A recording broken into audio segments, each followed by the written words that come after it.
Which psychology book is the best for beginners? There are many excellent books on psychology for beginners, but I will tell some most popular and highly recommended. Psychology, a very short introduction by Gillian Butler and Farada McManus.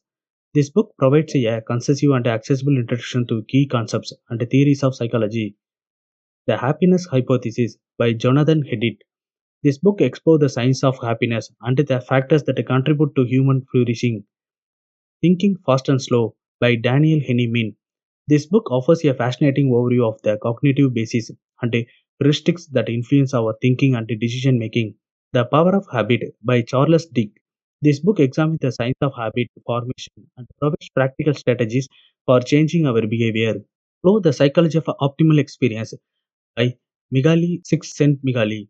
This book explores the concept of flow or state of optimal experience and how we can cultivate it in our lives. Each of these books offers a different perspective on psychology and its applications and can be a great starting point and anyone interested in learning more about this fascinating field.